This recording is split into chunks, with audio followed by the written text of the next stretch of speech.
بسم اللہ الرحمن الرحیم.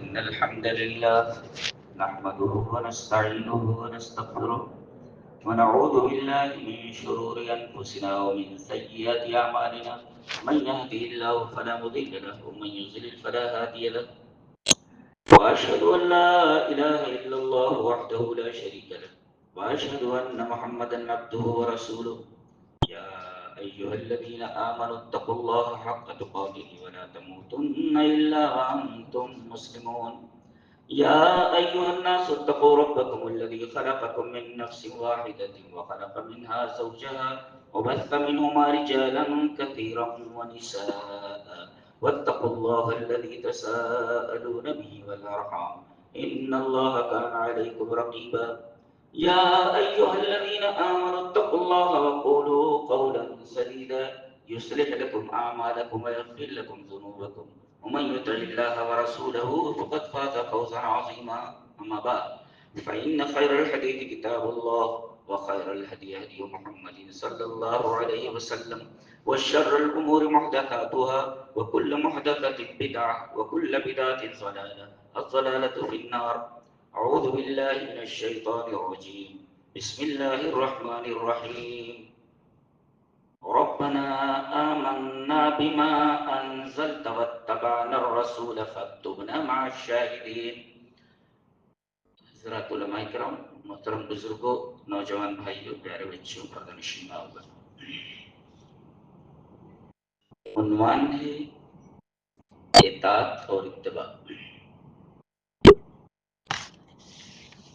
یہ جو آیت کریمہ میں نے پڑھی ہے، یہ سورہ آل عمران کی. اس میں 3 جملے ہیں اور 3 ٹکڑے، اور ربنا کو چھوڑ دیں. اور یہ ایک قول ہے پورا کا پورا، جسے اللہ تبارک تعالیٰ نے نقل فرمایا ہے. یہ حضرت عیسیٰ علیہ السلام کے حواریین کا. حواریین نے کہا، اے ہمارے رب، ہم ایمان لائے اس چیز پر جو تو نے نازل کی. کیا چیز نازل کی تھی اللہ نے حضرت عیسیٰ پر؟ انجیل. بالفاظ ذکر ہے، اے ہمارے رب، ہم ایمان لائے ہمارے رسول پر نازل کردہ کتاب انجیل.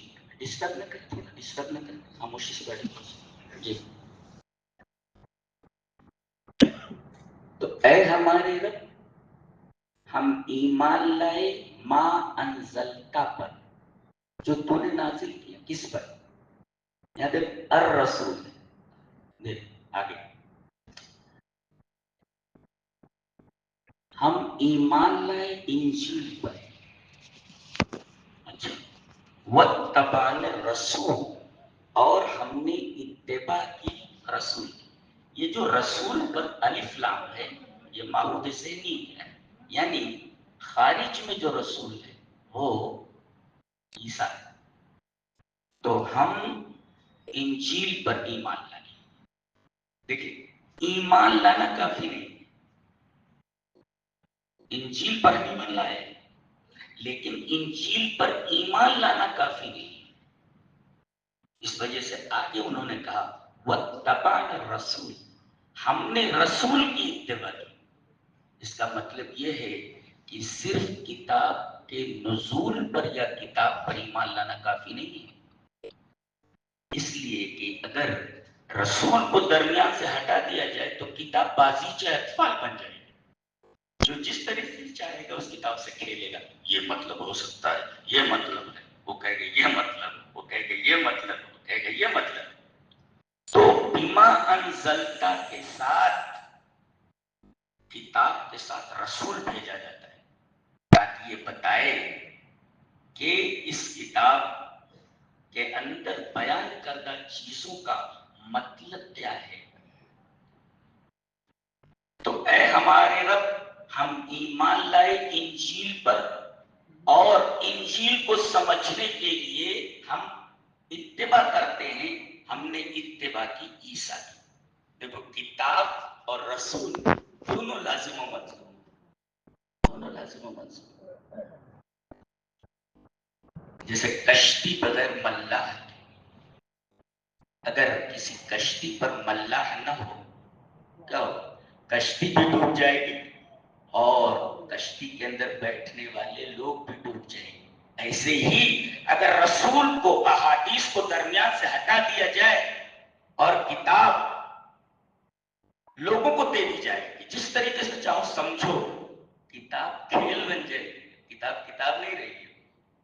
لہذا ہم کتاب کو سمجھیں گے اتباع رسول کی روشنی میں۔ رسول جس طریقے سے بتا رہا ہے ہم کتاب کو اس طرح سمجھیں گے۔ تو دیکھیں، اے ہمارے رب، ہم ایمان لائے انجیل پر، اور انجیل کو سمجھنے کے لیے ہم نے اتباع کی رسول عیسیٰ کی۔ تو ہمیں اس کا بدلہ عطا فرما۔ کیا اتنا بڑا بدلہ مانگ رہے ہیں؟ یہ معمولی بات نہیں۔ دیکھو، فَاكْتُبْنَا مَعَ الشَّاهِدِينَ، تو ہمارا نام لکھ لے گواہی دینے والوں میں۔ یہ گواہی دینے والے کون ہیں؟ یہ لوگ، ہم لوگ ہیں گواہی دینے والے۔ مفسرین نے لکھا ہے کہ شاہدین، گواہی دینے والوں سے مراد امت محمدیہ ہے صلی اللہ علیہ وسلم، کہ قیامت کے دن جب رسولوں کی امتیں انکار کر دیں گی، اللہ پوچھے گا یہ رسول تمہارے درمیان آیا تھا؟ بولے نہیں آیا تھا۔ اچھا، یہ رسول تمہارے درمیان آیا تھا؟ بولے ہم نہیں جانتے اسے۔ اب رسول بھی حیران ہوں گے کہ ہم ان کے درمیان آئے اور یہ امت صاف انکار کر رہی ہے کہ ہمارے درمیان یہ آیا ہی نہیں۔ بتائے کون، گواہی کون دے کہ یہ آئے تھے اپنی امتوں کی طرف؟ تو گواہی امت محمدیہ کی ہوگی، اور امت محمدیہ گواہی دے گی کہ یہ رسول اپنی امتوں کی طرف آئے تھے۔ تو حواریین نے تمنا کی ہے کہ وہ ہمارے رجسٹر میں اپنا نام لکھوا دے، جس رجسٹر میں امت محمدیہ کے کا نام لکھا ہوا ہے۔ یہ امت محمدیہ کی فضیلت ہے۔ تو سمجھ میں آ رہا ہے کہ خالی منڈی ہلا ہے؟ یہ فضیلت ہے ہماری امت محمدیہ کی، معمولی فضیلت ہے۔ حواریین عیسیٰ کے متبعین کہہ رہے ہیں کہ ہمارا نام اس رجسٹر میں لکھ دیا جائے جس رجسٹر میں امت محمدیہ کا فرد کا نام لکھا ہوا ہے۔ یہ معمولی بات ہے، خالی منڈی ہلا ہے؟ بہت ہی اہم بات۔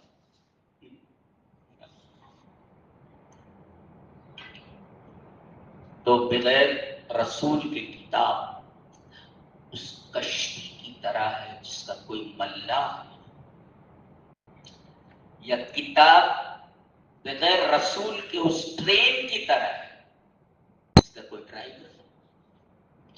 کتاب کے بغیر، کتاب رسول کے بغیر اس سواری کی طرح ہے جس کا کوئی ڈرائیور نہ ہو، سواری بھی گئی، پیسنجر بھی گئی۔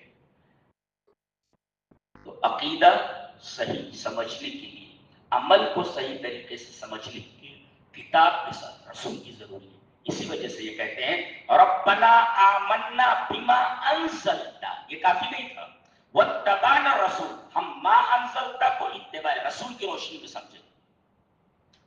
اور بدلہ کیا مانگا؟ امت محمدیہ کے رجسٹر میں ہمارا نام لکھ دیا جائے، امت محمدیہ کی فضیلت بتائی گئی ساتھ کریمہ۔ اور کیوں نہ ہو کہ یہ وہ رسول ہے جس نے بشارت دی تھی کہ میرے بعد ایک نبی آنے والا ہے، اس کے بعد کوئی نبی آنے والا نہیں۔ خوشخبری دیتے مبشرم برسول یاتی من بعد اسمہ احمد، میرے بعد ایک رسول آنے والا ہے جس کا نام احمد ہوگا۔ یہ وہ امت ہے ان کی جو کہہ رہی ہے کہ ہمارا نام امت محمدیہ کے رجسٹر میں لکھ دیا جائے، اور ان کی نمایاں صفت کیا ہے کہ وہ گواہی دینے والے ہیں کہ تمام رسول اپنے اپنی امتوں کی طرف بھیجے گئے ہیں۔ یہ ہم لوگوں کی معمولی تحسین نہیں ہے، جو رب تعالیٰ کی طرف سے۔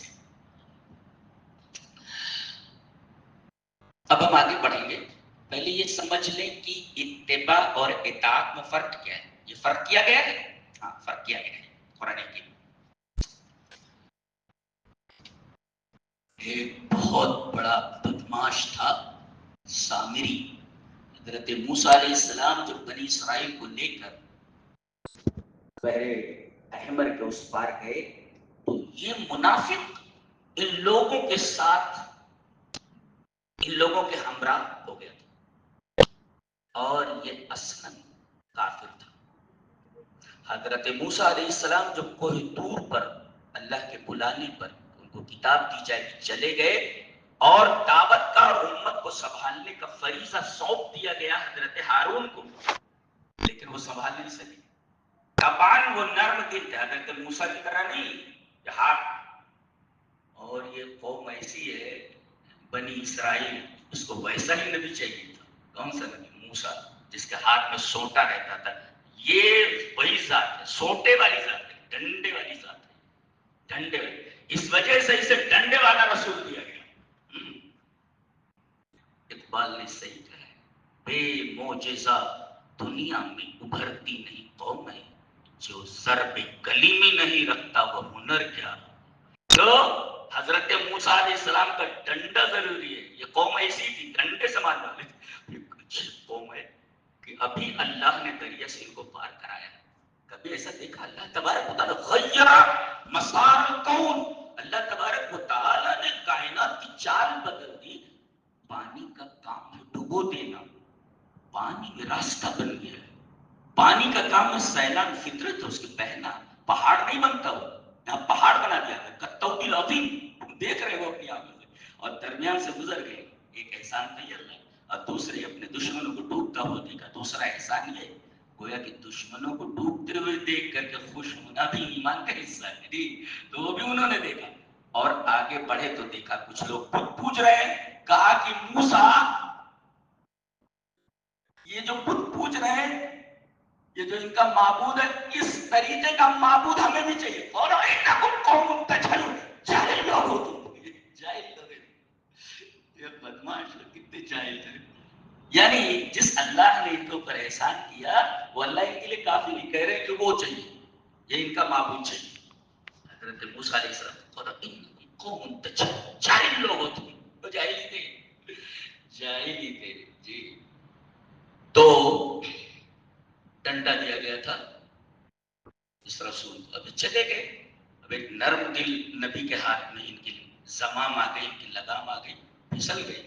یہ جو بدماش تھا، اس نے سونے کے تمام زیورات جمع کیے اور اسے ڈھالا اور ایک بچڑے کی شکل دی، اس طرح کہ جب ہوا اندر جاتی اور گھوم کر کے باہر نکلتی تو خوار کی آواز ہوتی، اس کا پیر ٹکراتا، اس پیر ٹکراتا، اور کیا کہنے لگا کہ یہ تمہارا بھی رب ہے اور یہ موسیٰ کا بھی رب ہے، الہکم و الہ موسیٰ۔ دیکھو آنکھوں میں دھول جھونک رہا ہے وہ، تو مشرک کیا ہوتا ہے؟ صرف آنکھوں میں دھول جھونکتا ہے، آنکھوں میں جیسا اڑ رہے ہیں، جیسا پانی کے اوپر چل رہے ہیں، یہ آنکھوں میں دھول جھونکنے والی بات ہے جی۔ تو الہکم و الہ موسیٰ، یہ تمہارا بھی معبود ہے اور موسیٰ علیہ السلام کا بھی معبود ہے۔ حضرت موسیٰ علیہ السلام جب وہاں سے لوٹے، دیکھا تو پوری قوم ایچلی یعنی بچڑے کی پرستش میں مبتلا ہو گئی، بچڑا پوجنے میں لگ گئی، مارے غصے کے قابو اپنے اوپر سے انہوں نے کھو دیا، اور تورات کی تختیاں یہاں سے گری، بلکہ ڈال دیا، پھینک دیا، بالکا لگا پھینک دیا انہوں نے تورات کی تختیاں پھینک، اور اپنے بھائی داڑھی پکڑ لی، بچنے قال یبن ام لا تاخذ، ماں کا حوالہ دیا، اے میری ماں کے بیٹے، یہ نہیں کہہ رہے بھیا ذرا میری داڑھی چھوڑ دو، میری کوئی خطا نہیں، یہ نہیں کہہ رہے بھیا میری داڑھی چھوڑ دو، بلکہ یہ کہہ رہے اے میری ماں کے بیٹے۔ تو ماں ماں ہوتی ہے جی، ماں ماں ہوتی ہے، ماں کا حوالہ آ جائے تو فطری طور پر آدمی کا دل نرم ہو جاتا ہے، ماں کی عظمت ہے۔ قال یبن ام لا تاخذ بلحیتی ولا براسی، یعنی گویا کہ داڑھی پکڑ لیا تو ایک ہاتھ سے دوسرے ہاتھ سے سر کے بال پکڑ لیا، ایسا کیوں کیا تو نے؟ قوم پوری کی پوری مشرک بنی بیٹھی ہے۔ اب کہنے لگے وَلَقَدْ قال لهم هارون يا قوم إنما فتنتم به إن ربكم الرحمن فاتبعوني وأطيعوا أمري. فاتبعوني وأطيعوا أمري. دیکھیں اتباع اور اطاعت دونوں کو الگ الگ لایا گیا ہے. اتباع اور اطاعت دونوں الگ الگ چیزیں، بالکل ایمان اور اسلام کی طرح. اگر خالی اتباع ذکر کی جائے تو اس میں اطاعت داخل ہوتی ہے، اور اطاعت ذکر کی جائے تو اس میں اتباع داخل ہوتی ہے. لیکن اگر دونوں کو ایک ساتھ ذکر کیا جائے تو اتباع کا مطلب الگ ہوتا ہے اور اطاعت کا مطلب الگ ہوتا ہے. یہ سمجھاتے ہیں کیا مطلب ہوتا ہے. اور قرآن حکیم کا نقطہ دیکھیے، جی وہ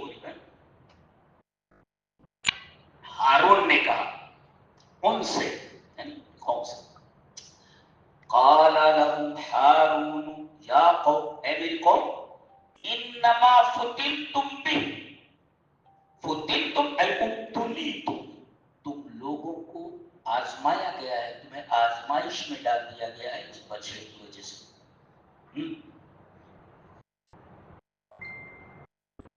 وَإِنَّ رَبَّكُمُ الرَّحْمَنُ، تم لوگ بچڑا پوجنے میں لگ گئے ہو، تمہارا رب رحمان. سوال یہ ایسا کہہ کے کہتا ہے وَإِنَّ رَبَّكُمُ اللَّهُ وَإِنَّ رَبَّكُمُ اللَّهُ وَإِنَّ رَبَّكُمُ الرَّحْمَنُ کیوں کر گئے؟ صفت کیوں لائی گئی سب سے بڑی؟ اس وجہ سے یہ اشارہ ہے کہ اگر تم اب بھی توبہ کرو شرک سے تو اللہ بڑا رحمان ہے، شرک کو بھی معاف کر دیں گے اگر توبہ کرو تو. لہذا اللہ صفت الجلال، اسم الجلالہ تعالیٰ کی صفت رحمان لائی گئی جو سب سے بڑی صفت ہے اللہ تبارک و تعالیٰ. اتنا بڑا رحم کرنے والا ہے کہ اگر تم اپنی اس حرکت سے شرک سے توبہ کر لو تو اللہ تمہیں معاف کر دے، جبکہ شرک سب سے بڑا پاپ ہے، سب سے بڑا گناہ. اس وجہ سے یہاں اسم الجلالہ اللہ نہ لا کر کے اللہ کی سب سے بڑی صفت پائی گئی الرحمن. اور یہ عجیب و غریب صفت ہے، آتی ہے تو تنہا آتی ہے اور آئے گی تو ایک ہی صفت کے ساتھ آئے گی، الرحیم کے ساتھ، اور کسی صفت کے ساتھ نہیں آتی. اور باقاعدہ اللہ تبارک و تعالیٰ نے اپنی صفت کو ایک آیت بنا دیا ہے. الرحمن ایک آیت ہے، علم القرآن، پر وہ میرا موضوع نہیں ہے. تو وَلَقَدْ قَالَ لَهُمْ هَارُونُ يَا قَوْمِ إِنَّمَا فُتِنْتُمْ بِهِ، اس بچڑے کی وجہ سے تم کو آزمایا گیا ہے، اب بھی توبہ کر لو، ابھی وقت ہے. اللہ رحمان الرحیم ہے، تمہاری اس حرکت کو بخش دے گا. فَاتَّبِعُونِي، تم میری اتباع کرو، وَأَطِیعُوا أَمْرِی، اور میرے حکم کی اطاعت کرو. آسان فرق ہے. فرق یہ ہے میں کہوں کہ نماز پڑھو، حکم دے رہا ہوں نماز پڑھو، سوم نماز پڑھو، ٹھیک. استجابت الہی، کسی حکم کو مان لے. میں نے کہا نماز پڑھو، ٹھیک ہے مان لے، یہ ہے اطاعت، مان لینا. اور اب نماز کیسے پڑھنی، تو گویا کہ اطاعت کا تعلق اوامر سے ہے، حکم سے، اور اتباع کا تعلق افعال سے. کرنا کیسے؟ میں ایک حدیث سے ثابت کرتا ہوں. حدیث اس طرح وان ابي قتادة حدثنا ابو سليمان مالك بن الحويرث قال لنا رسول الله صلى الله عليه وسلم صلوا كما رايتموني اصلي فاذا حضرت الصلاه فليؤذن لكم احدكم وليؤمكم اكبركم. رواه البيهقي في السنن الكبرى في كتاب الصلاه. امام البيهقي اس حدیث کو سنن الکبرى کے اندر لائے. ابو قلابہ کہتے ہیں کہ مالک بن حویرث جو وہی ہیں جنہوں نے بہت بعد میں یہ بتایا کہ نبی کریم صلی اللہ علیہ وسلم کہاں کا رکھنے دے کرتے تھے، یہ وہی ہیں مالک بن حویرث. اور وہاں پر مالی استمرار، وہ جو ہے خیر استمرار کا لائے گئے، ایسا برابر کرتے تھے. یہ وہی ہے.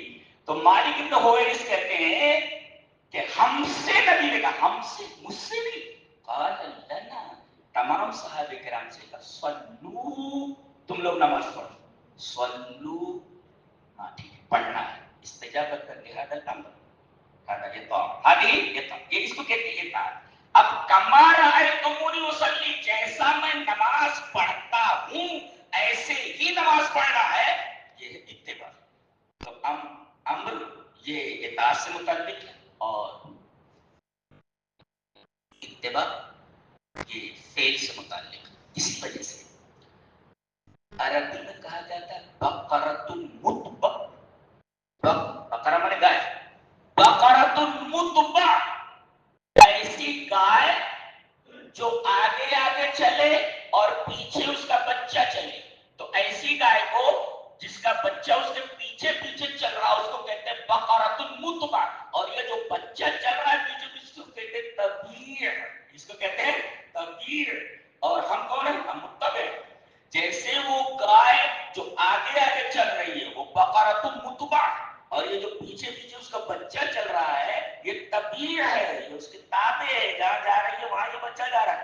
تو یہی مطلب ہے نبی جہاں جہاں جائے اور جس جس راستے سے جائے ویسا ویسا کرنا، اس کو کہتے ہیں. ایک حدیث سے پروف کرتا ہوں. حدیث تو بہت بہت سے ہیں.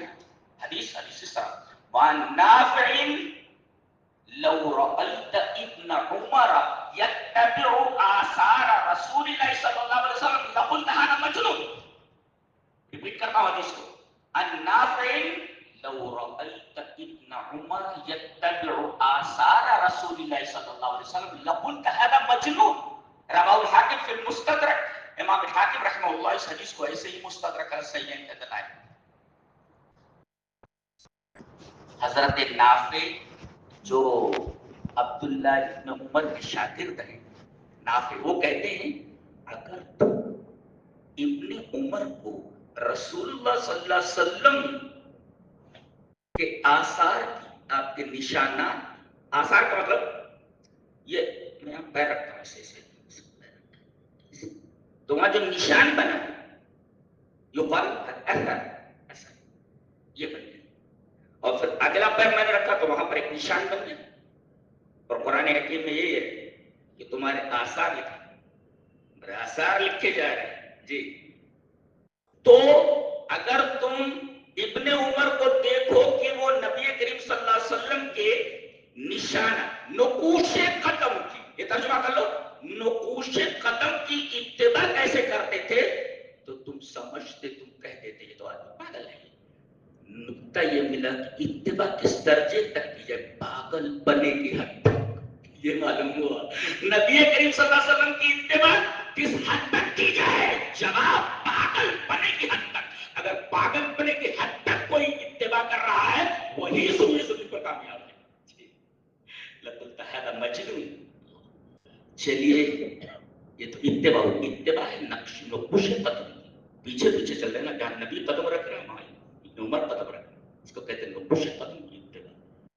چلیے انہی سے ایک روایت ہے نافع سے بھی پڑھ دیتے ہیں. حدیث اس طرح وعن نافع عن ابن عمر رضی اللہ تعالی عنہ قال قال رسول اللہ صلی اللہ علیہ وسلم لو ترکنا هذا الباب للنساء قال نافع فلم يدخل منه ابن عمر حتى مات.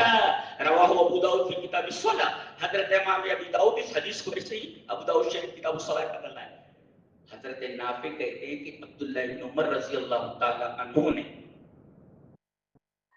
فرمایا کہ نبی نے فرمایا کہ یہ جو دروازہ ہے کاش ہم اس دروازے کو عورتوں کے لیے چھوڑ دیتے.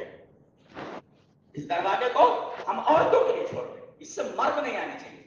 پتہ یہ چلا کہ مسجد میں عورتوں کا آنا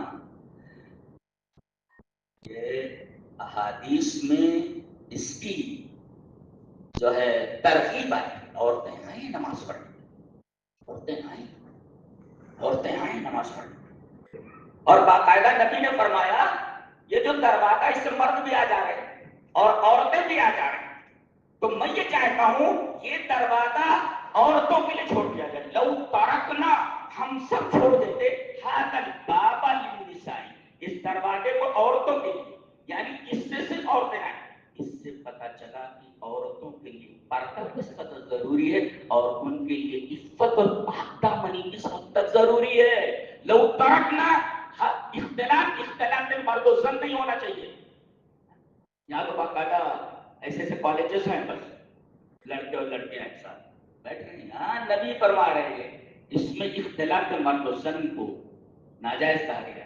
اشارہ اس پر لو ترکنا هذا الباب للنساء، کاش ہم اس دروازے کو عورتوں کے لیے چھوڑ دیتے. نافع کہتے ہیں یہ بات حضرت عبداللہ ابن عمر کے کان میں آئی.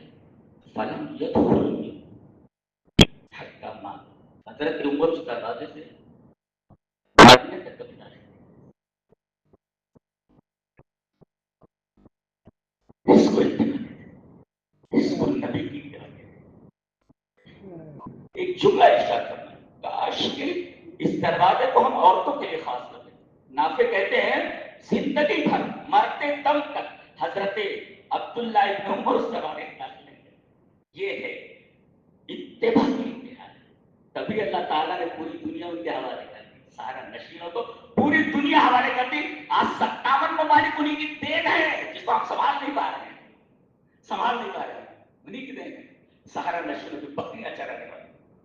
جو کچھ نہیں ملا صرف قرآن اور جناب محمد رسول اللہ صلی اللہ علیہ وسلم کی اتباع کی وجہ سے. دیکھ رہے ہیں حد کر دی ہے، انتہا کر دی ہے اتباع. سن لیا صرف زبان سے. چلیے ایک اس بات کو پروف کرنے کے لیے اور حدیث پڑھ لیتے ہیں. حدیث اس طرح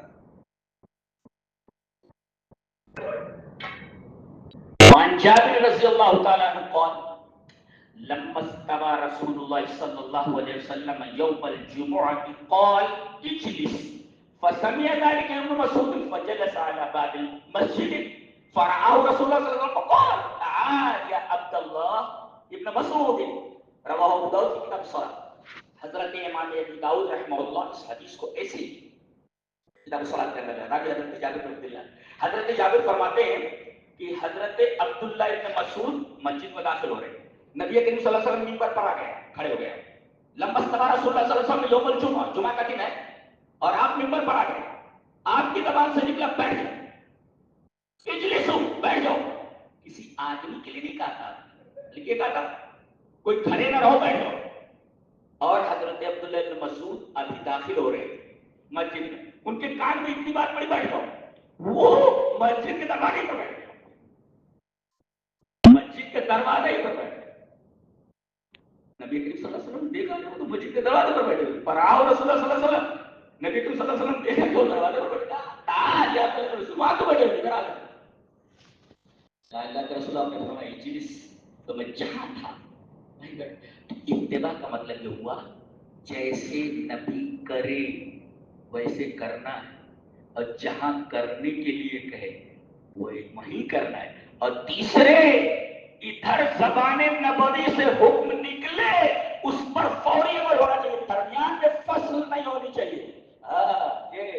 یہی بات کہی تھی سورہ نور میں، انما كان قول المؤمنين اذا دعوا الى الله ورسوله ليحكم بينهم ان يقولوا سمعنا واطعنا.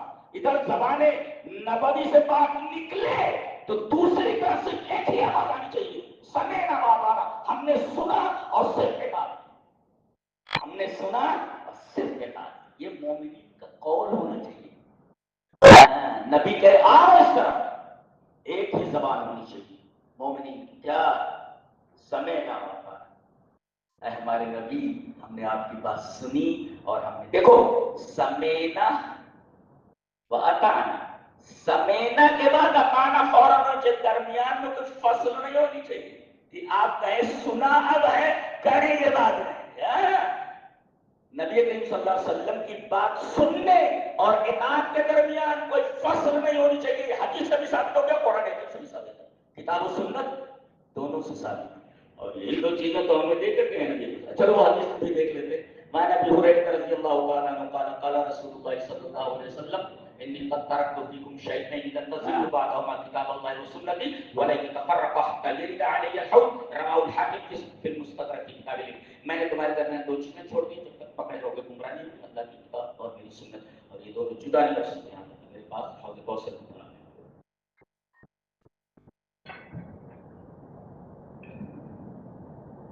اچھا، نبی اگر کوئی بات کہے یا اجازت دے تو نہ تو اس کو کوئی منسوخ کر سکتا ہے اور نہ منع کر سکتا ہے، حالات کیسے بھی خراب ہو. یہ جملہ ایک رکھا ہے. حالات کیسے بھی خراب ہوں، یہ جملہ پھر ریپیٹ کرتا ہوں، حالات کیسے ہی خراب، نہ تو اس حکم کو بدلا جا سکتا ہے، نہ اس حکم پر قدمہ لگائی جا سکتی ہے۔ دلیل یہ حدیث پاک ہے۔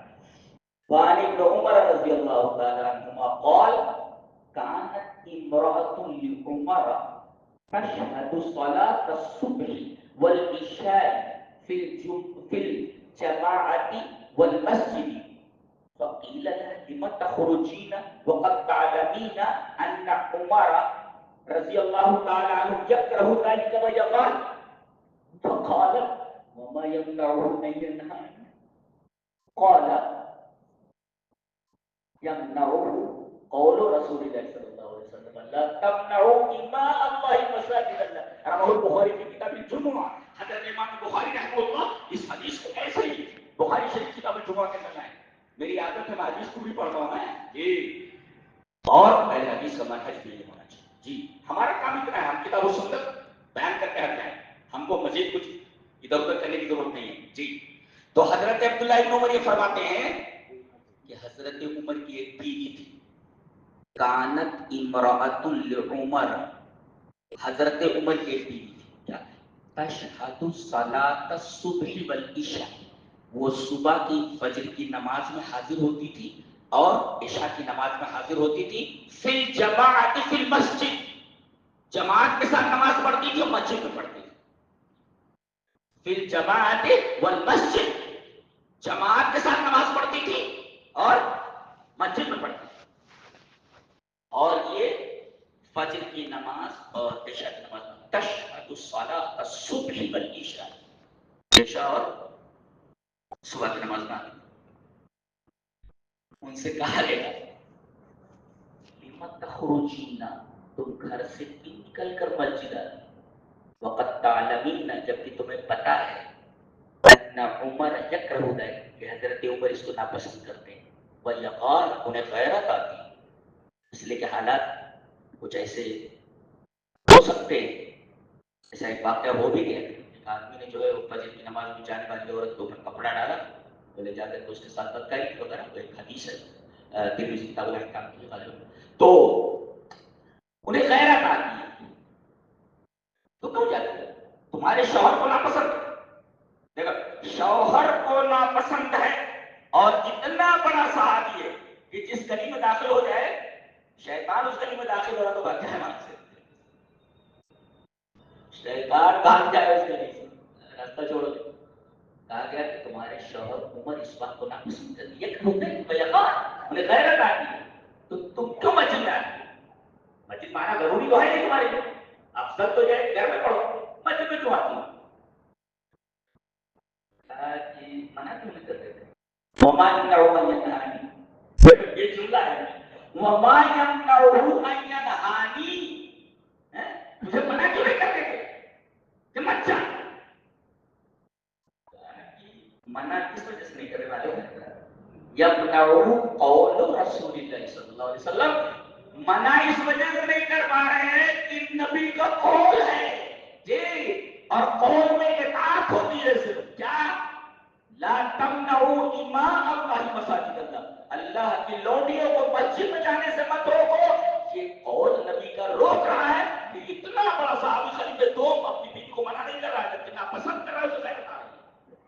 پتہ یہ چلا کہ نبی کوئی بات کہہ دے تو دنیا میں کسی آدمی کی یہ جرات نہیں ہے اور نہ اسے اجازت ہے، نہ اس کی اوقات ہے کہ نبی کریم صلی اللہ علیہ وسلم کے اس حکم کے اوپر اپنا کوئی حکم نافذ کرے، وہ پلٹائے جی۔ اور اتنے غیرت مند تھے صحابہ، اگر دیکھ لیتے تھے اس طریقے کی حرکت کرتے ہیں کسی کو، ہاں تو ڈنڈا اگر نہیں اٹھا سکتے تو زبان کا ڈنڈا ضرور مارتے۔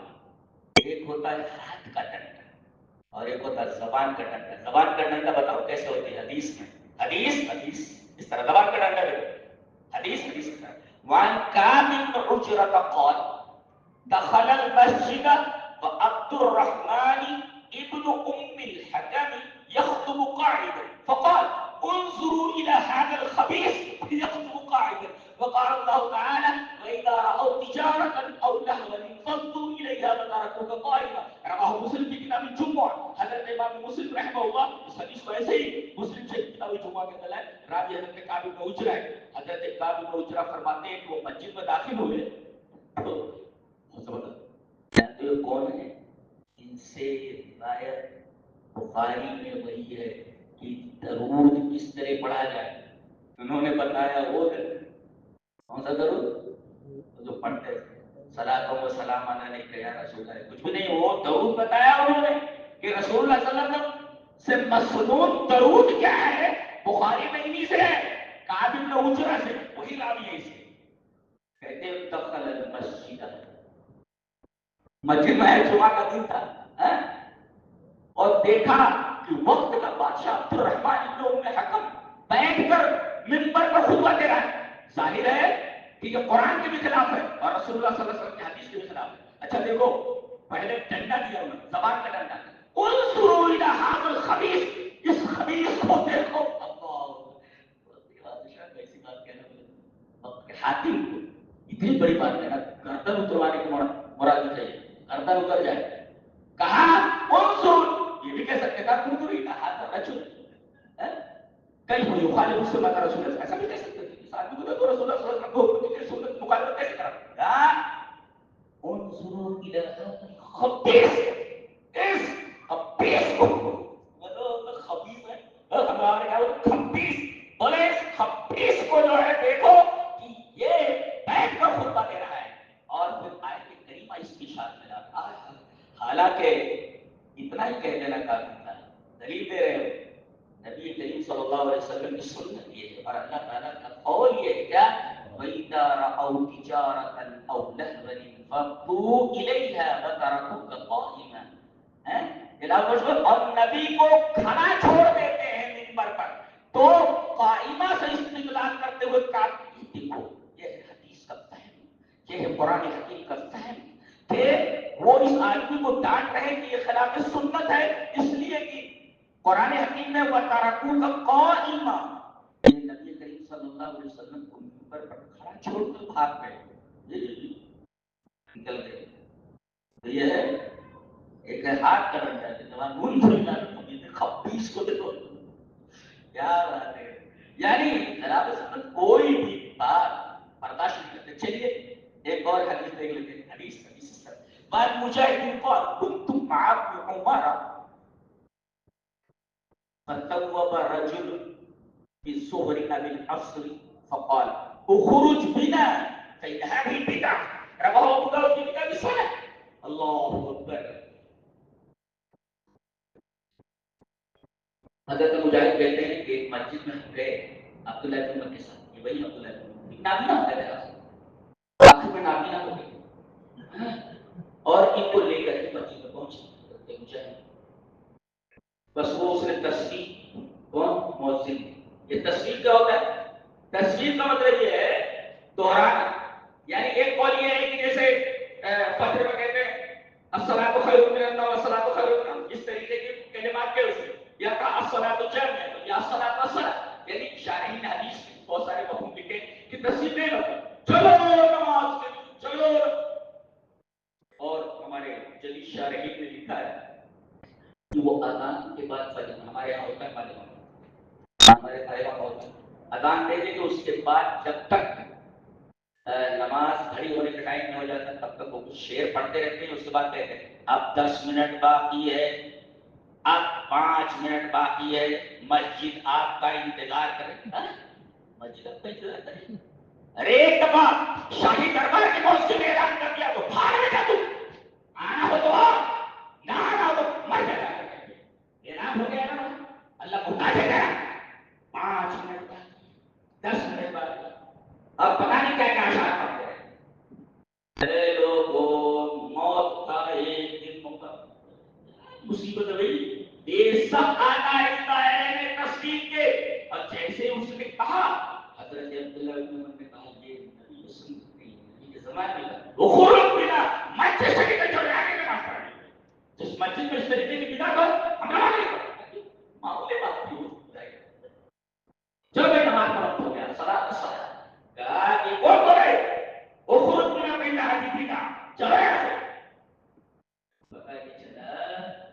نبی کریم صلی اللہ علیہ وسلم کی اطاعت اور اتباع یہ فرض ہے. اچھا نبی کی اطاعت فرض کیوں ہے؟ جواب دیا گیا وما ارسلنا من رسول الا ليطاع باذن. ہم نے کتنے رسول بھیجے؟ 17 رسول اس لیے بھیجے تاکہ اطاعت کی جائے رسول کی. کس سے؟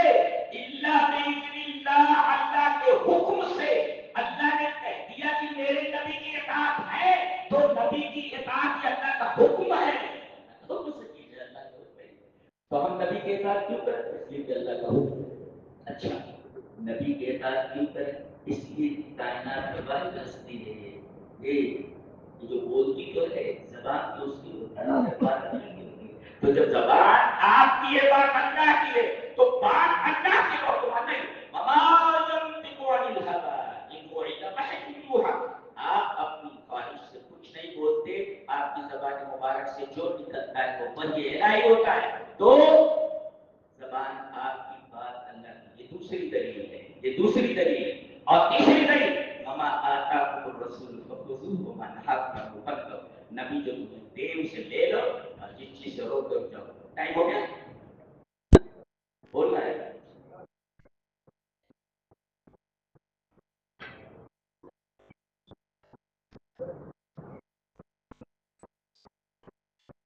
جی تو اب یہ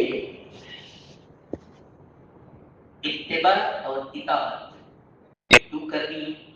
اس وجہ سے کرنی ہے کہ اللہ تبارک و تعالیٰ کا حکم ہے بِإِذْنِ اللَّهِ.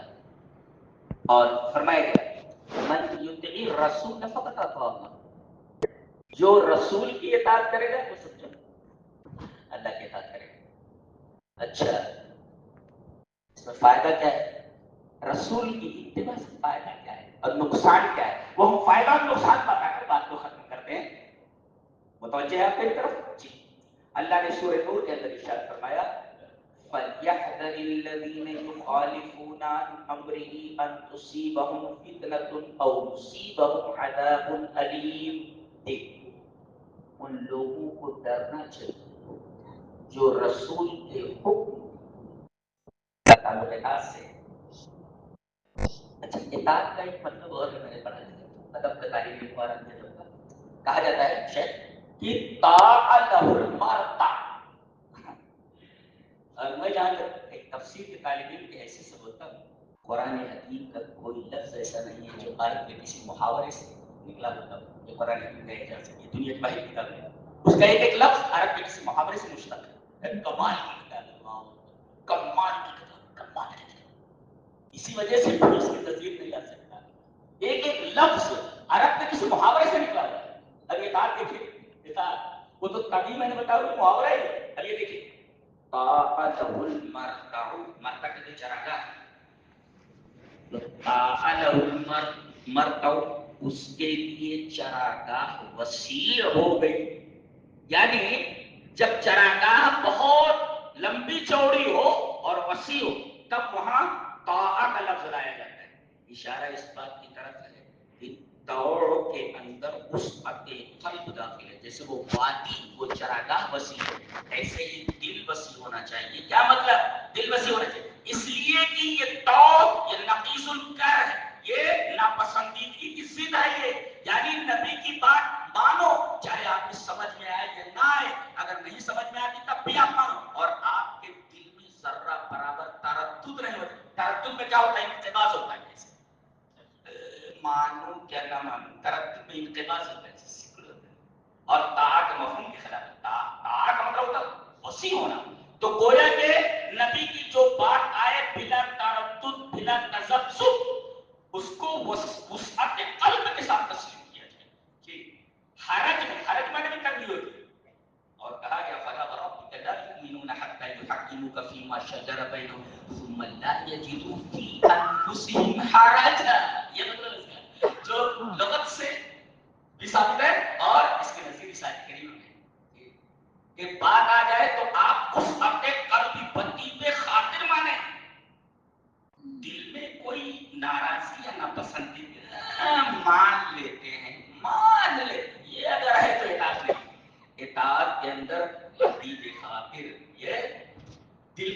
وسعت ہونی چاہیے. تو گویا کہ اطاعت میں وسعت ہونی چاہیے. بدی میں خاطر وسعت خاطر کے ساتھ دل میں تنگی نہیں ہونی چاہیے. اور اتباع کے اندر محبت ہونی چاہیے. یہ دیکھو اتباع کے اندر محبت ہونی چاہیے اور اطاعت کے اندر وسعت قلبی ہونا چاہیے. یہ فرق ہے دونوں طریقے کا. اللہ اکبر. دونوں عرب کے محاورے سے مشتق. تو اب فَلْيَحْذَرِ الَّذِينَ يُخَالِفُونَ عَنْ أَمْرِهِ أَن تُصِيبَهُمْ. ان لوگوں کو ڈرنا چاہیے جو رسول اللہ صلی اللہ علیہ وسلم کے امر کی مخالفت کرتے ہیں، اطاعت نہیں کرتے. ان تصیبهم فتنہ. ما معنی الفتنہ؟ قال جعفر بن محمد. جعفر بن محمد کہتے ہیں کہ فتنہ سے مراد سلطان جائر یسلط علیہ. تفسیر سالمی میں کہ فتنہ کی تفسیر کیا ہے کہ کوئی حکمراں ظالم حکمراں تمہارے اوپر مسلط کر دیا جائے. اس کا مطلب یہ ہے کہ ظالم حکمراں ہمارے اوپر جو مسلط ہیں اس وجہ سے کہ ہم نے رسول اللہ صلی اللہ علیہ وسلم کی اتباع کا جو معیار ہے اس معیار کو ہم پر اس میں رکھا ہے. اس وجہ سے نہ جھوٹے کھا رہے ہیں. سلطان چاہے مسلط ہو رہے یہ فطرہ ہے. یہ جعفر بن محمد کا کی تفسیر ہوگی. اور یصیبہ عذاب علیم. اور عذاب علیم سے مراد مقاتل بن حیان قال. مقاتل بن حیان کہتے ہیں کہ یہ جو عذاب علیم ہے القتل فی الدنیا موت جہاں پائے گا وہ مار دیا جائے. تو گویا کہ رسول اللہ صلی اللہ علیہ وسلم کے حکم کی اتباع کی جائے تو دو چیز ہے.